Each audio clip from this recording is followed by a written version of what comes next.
In recent comments, Billy Donovan mentioned how the Chicago Bulls basically threw out last year's blueprint despite the success they had at the end of the season and focused on bringing a tougher identity built off team chemistry, defense, and more. We're going to talk a little bit about that, plus the growing chemistry between Josh Giddey and Matas Buzelis and how this is really going to be the backbone once you throw in Coby White as well to the Bulls offense. We're also going to talk about how Arturas Karnisovas is proving one of his most criticized comments correct. We're going to talk about all that and more on today's Chicago Bulls Central.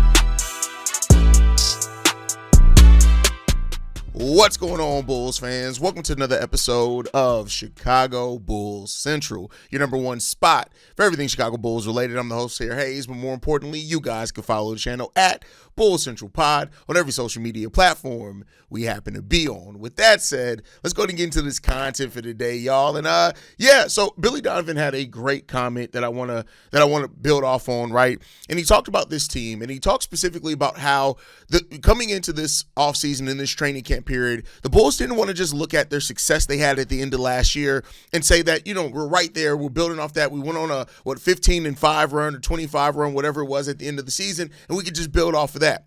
They more so focus on what they lacked in that play-in matchup against the Miami Heat and how they sent their ass home. And I think for that a little bit, and it basically means that this team did not believe in its own hype, right? There was a lot of hype at the end of last season, and me, myself, and others, right, looked at that and were like, hey, this was a really strong finish to the Bulls season. They can build off of this. And not to say they didn't take some of those same sensibilities in it, but it seems like the Bulls really did not focus on just that, right? Not buying into their own hype at the end of the season really led to this team coming into the season with the added physicality and defense to really get truly to the next level for this team. And I think that awareness alone is why we're seeing a lot of how this team is executed. Now, it's not all been sunshine and rainbows, right? The start of that Philly game was tough. The second New York Knicks game, we lost that game, or one loss on the season. That was tough, where we let the identity get a little bit away from us as well. But those things, as far as the Bulls just not believing their own hype, it's really good, and hopefully that continues into the season. And I think overall we're actually seeing that already this season. There was a quote from Nikola Vucevic that said this: "We can't rely on making these comebacks. The way we started the game, we can't have those type of starts, especially against a team like Philly. We showed a lot of resilience to be able to come back, to stick with it until the end. It was a great win, but we have to focus more on why we started the way we did and not let it happen the way we did." And to kind of piggyback off that more, reportedly, from Will Gottlieb and others, the tone in the Bulls locker room after the Philly win was like, yeah, it's great that we came back, but we got to get this together and stop those slow starts. And that's the right mentality to have about this team. Billy Donovan, when the Bulls were going on their 9-0 run in 2021-22 with DeMar, Zach, Lonzo, those guys before, that season kind of went left, Billy Donovan was talking about how the things that team was doing, like that win streak, was not sustainable. I was one of the people to say that as well. I got a little criticized for it, but Billy Donovan himself called that out. I think when you look at it now, like the way that this team is, they are doing the right things that add to winning, and it's a little bit different, but they just got to stick to those things. They can't allow other teams to get them out of their game. Playing the right way is not an option for this team. It's a must for this team. The way that this team is played, connected, play physically, is literally the recipe of success for the Chicago Bulls team, period. And they have to do everything as a team. Staying connected as a team is the key here. Of course, we talked a lot about the Bulls' 67 assist percentage, which is 5th in the NBA, but also like their rebounding as a team. We're 7th in the league in rebounding. We get 53% of the total rebounds when we're out there. And the part of the reason why that is a key thing is because we do rebound as a team. It's not just the bigs doing it. It's not. And I mean, honestly, like Matas is getting like 4.5 rebounds per game, right? But our guards are rebounding. Everybody's out there gang rebounding and getting after it. And that's a big thing for this team. That is a huge key to success for this team as well. And we got to keep going on with that. One thing I would like to see this team actually get better at is the steal percentage. We're 22nd in the league in steal percentage. And when you look at the size that we have out there consistently out on the basketball court, I think we can be a little bit better in those areas, in my personal opinion, right? And again, I called in the season for Isaac Okoro and Matas Buzelis to really play the passing lanes more, especially Okoro with his on-ball defense. He can disrupt a little bit more things. Matas with his length. So, if those two players can start doing that a little bit more, I think we can rise in that steal percentage. But it just comes back to this thing. This is a Bulls team that is doing it the right way, and that is playing as a team. And that's the great thing about it. We actually feel like we have an identity yet again, and we're using that identity to help propel us to wins. So again, like this, I know that that's a thing that can be easily overlooked, and it can be easily looked at as, the team is saying the right things, but not like it's very hard for a young team, because this is still a very young team. I think people forget that this is a young team that finished the season that strong, to not look at that and be like, hey, we're going to come into the season killing it. They actually came into this saying, listen, like, cool, we went on a run, but Miami came and punched us in our damn face and we got eliminated. To focus more on that aspect of things, I think, is a big part why you see the team playing the way that they are now, and which leads us to our next topic as well, right? This team is slowly but surely starting to prove Arturas Karnisovas right. Arturas had a quote that he said that was, at that time, it got heavily criticized. He said this: I think there are different structures that you can to get to championships. There's your 2 to 3 star players and then a lot of role players, or you can build with 9 to 10 very good players. I think now we're leaning towards having a lot of solid, good players. Now, I will say this. The run that Josh Giddey is on right now, if that does continue for a season, Josh Giddey's a star. I just want to be clear here. You average a triple-double for a whole season, and not even just the numbers. I think so much that we make it about the numbers because that's the tangible thing that's easier to talk about, so I understand it. But it isn't even just about the numbers here. You go and look at the game. Take the numbers out of the equation. When you go and watch these games, Josh Giddey, in the way that he is manipulating defenses, the way that he is attacking, the way that he is communicating with his players. When we talked about this team needing a vocal leader to step up, I'm not going to lie to you.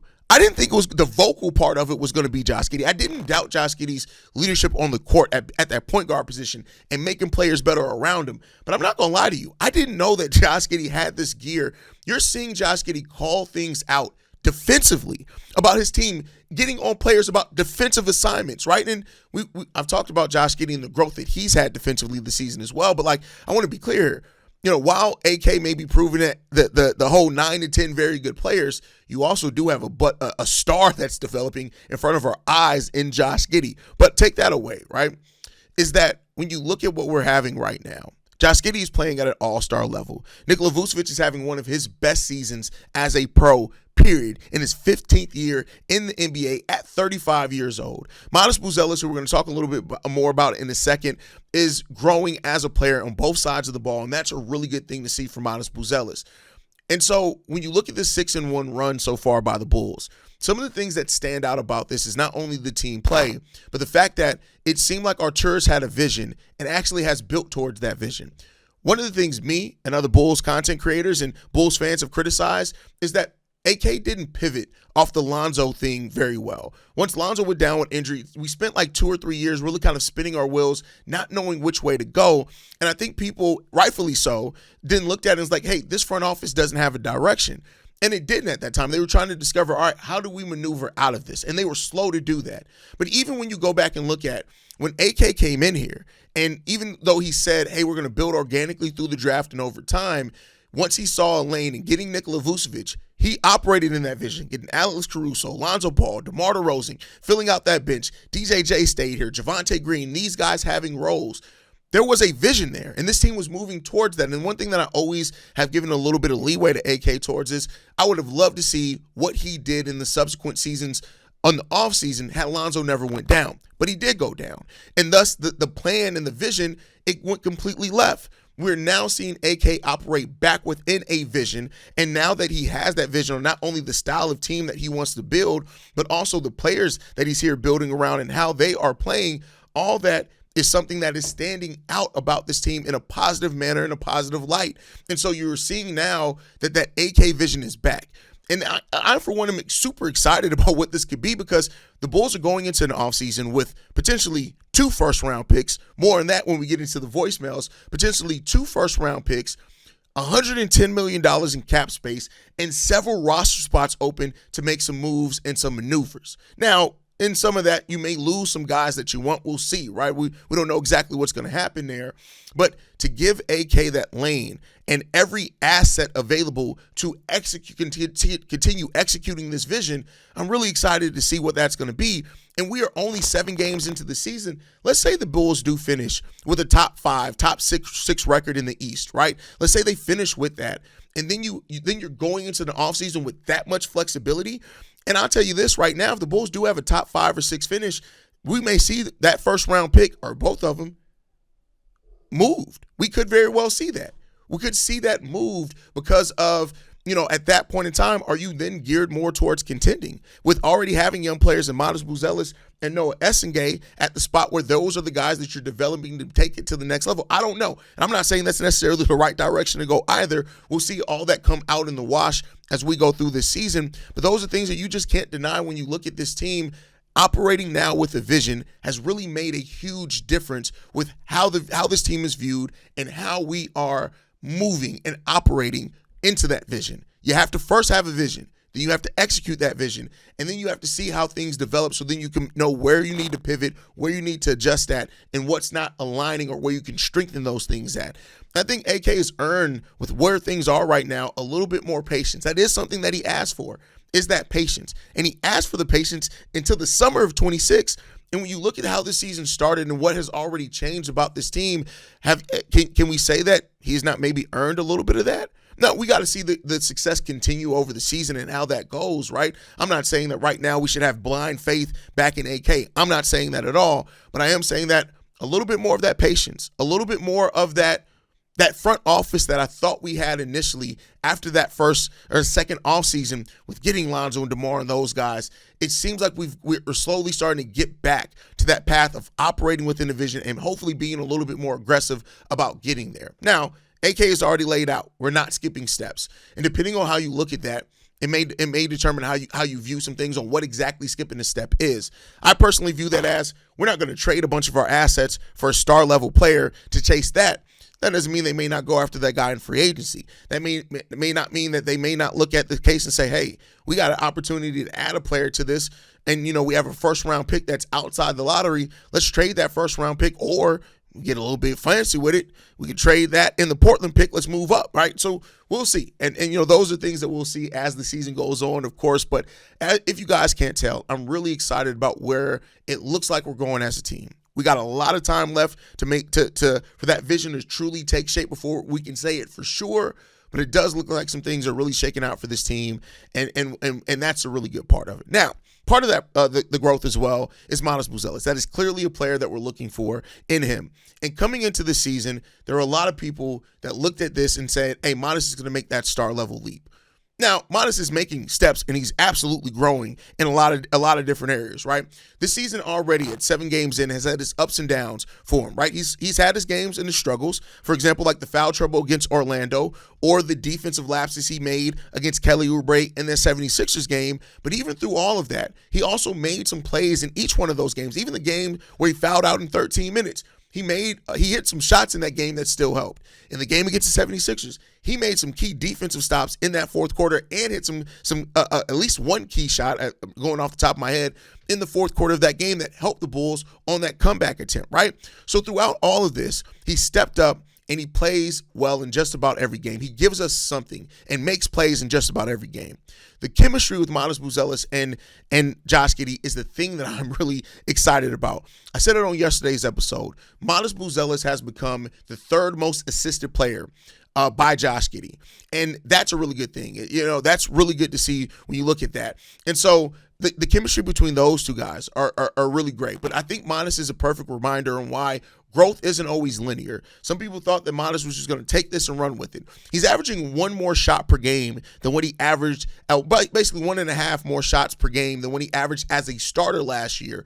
And the outputs have increased, right? Like he's averaging, almost two more points per game, which is really good, right? He's getting to the free throw line a little bit more, which is really good. I think with his ability and his natural athleticism, you want to see him get into the free throw line. He's shooting the three-pointer really well so far this season after starting starting off, you know, he didn't make a three-pointer his first 2 games of the season, and then he went 2 for 7 in the third game. But since then, he shot 66%, 40%, 66% again, 50%.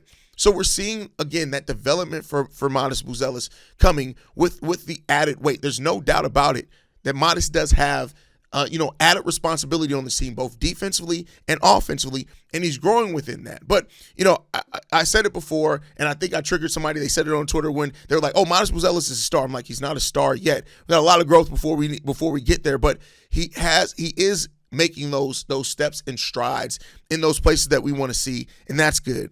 When you look at it right now, the growth that he's had as a 21-year-old is really important.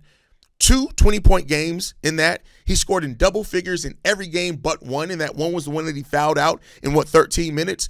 And that's nothing to overlook for a second-year player that's coming in here that has more responsibility on them, especially with Coby White being out. So Matas is making the right steps. And as a player, he's going to continue to grow. And I love to see that from Matas Buzelis, and that growth is there. And Matas, it's been a little bit of he's going to have some rough patches, but Matas Buzelis is going to be really good, man. And I think the growth that we've seen from him has been really good to see. But all right, with that said, we're going to get into some voicemails. Of course, with all the excitement, we've had tons of voicemails over that. And Mailbag Day is Saturday, so I want to kind of clear some of this up so we have a straightforward one. This one's from Tone. Hey, Hayes.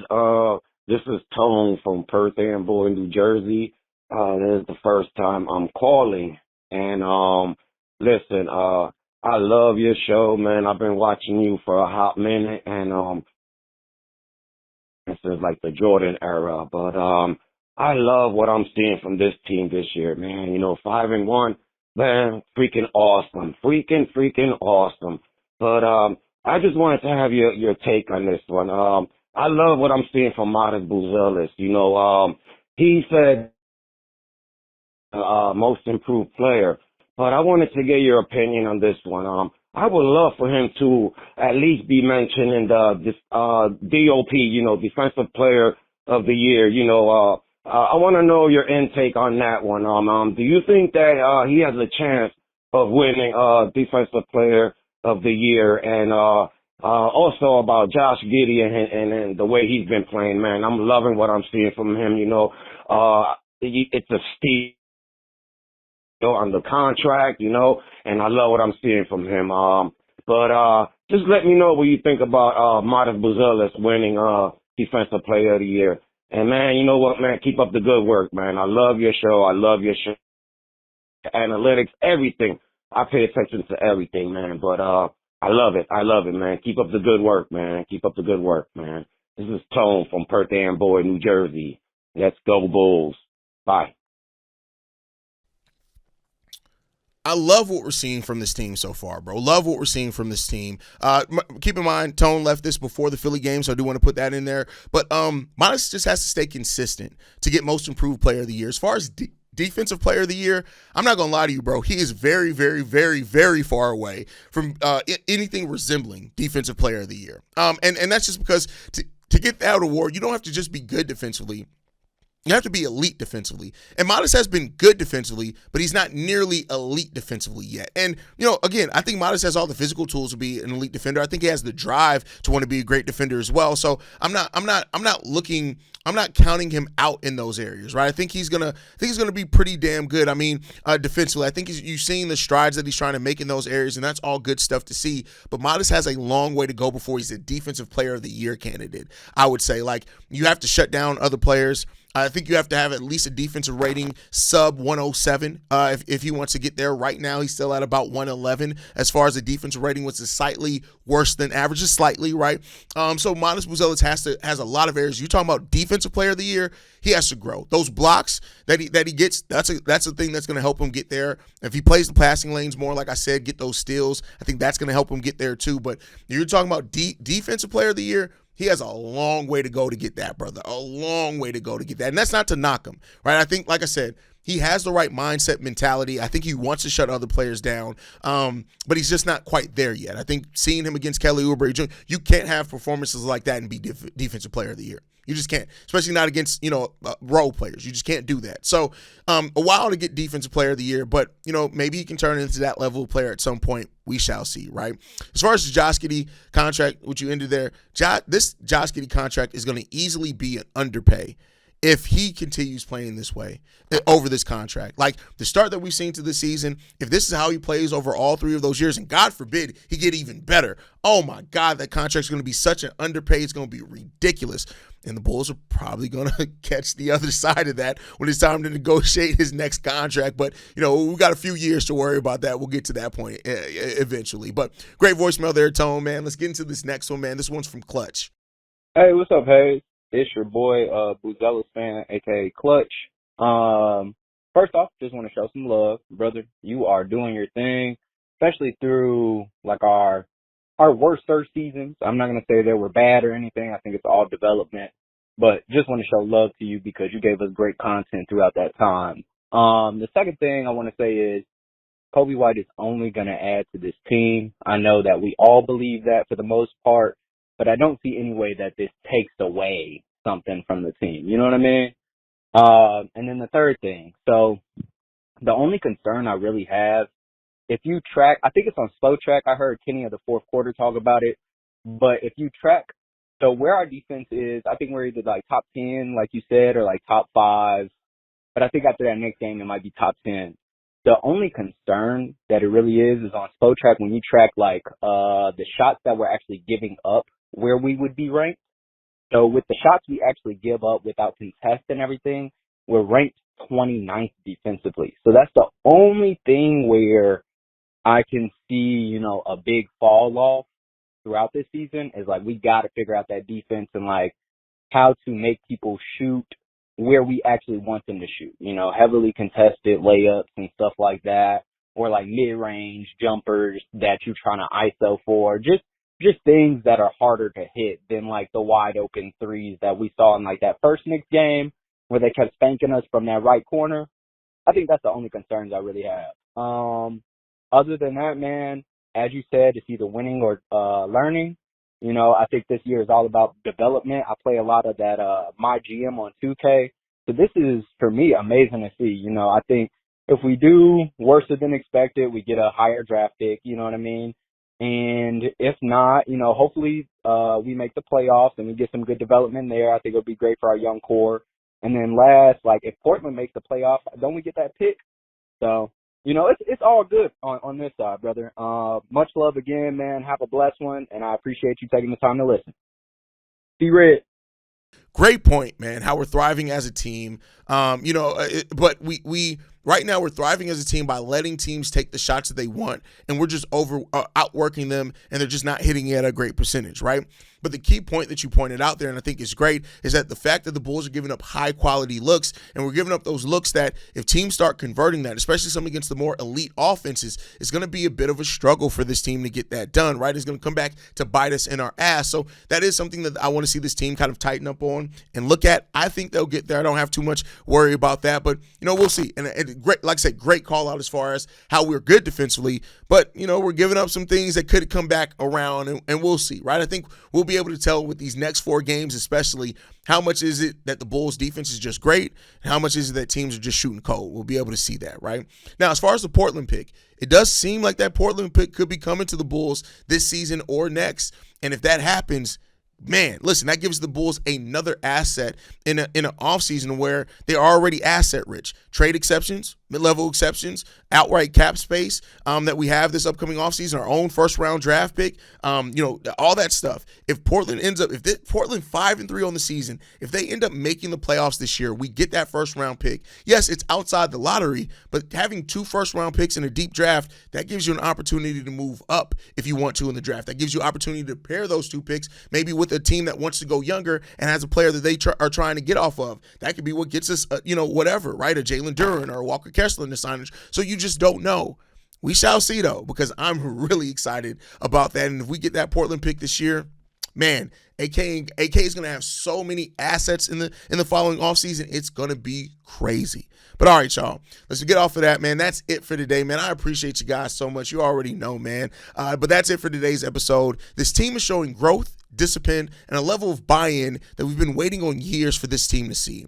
And it's only at the beginning right now. It should only get better as the season goes on, and we still got Coby and Zach Collins coming back. But make sure to let me know your thoughts down below. As always, you guys can follow us at Bulls Central Pod. You can send us any feedback, questions, comments, concerns, bullscentralpod@gmail.com. Lastly, if you want to leave a text message and our voicemail for the mailbag, the number to do so, 773-270-2799. We are the #1 spot for everything Chicago Bulls related, but that is thanks to you, lovely and beautiful people. And like I like to end every episode on, stay safe out there, see red, and go Bulls. Love you guys. Peace. This has been a presentation of the Break Media.